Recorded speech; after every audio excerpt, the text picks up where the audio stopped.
Welcome to our channel. Today we how to install Navy Federal mobile app for credit card management, complete guide step by step clearly.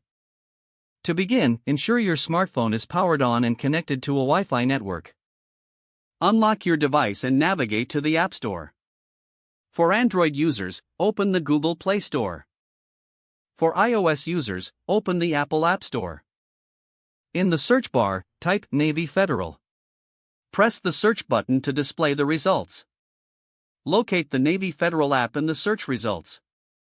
Check that it's developed by Navy Federal Credit Union for authenticity. Tap the app icon to open its details page.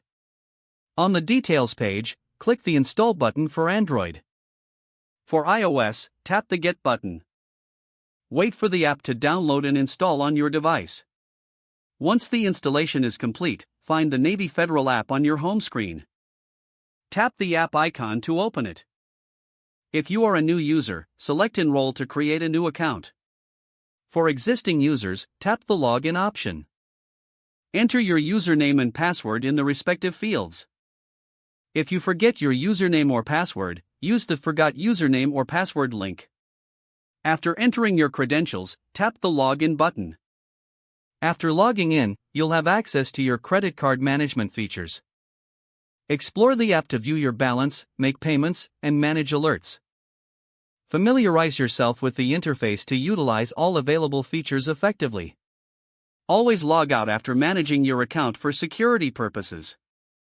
Regularly update the app to access new features and security enhancements. If the page does not load, refresh the browser or try again in a private or incognito window. Make sure you are using the correct email address, then retype it carefully to avoid small typos. If your password is not accepted, use the reset option and create a new strong password you can remember. Check your spam folder for verification or security emails, then complete any requested confirmation steps. Enable two-factor authentication if available to improve account security and reduce unauthorized access risk. Don't forget to like this video and subscribe to our channel for more step-by-step tech guides.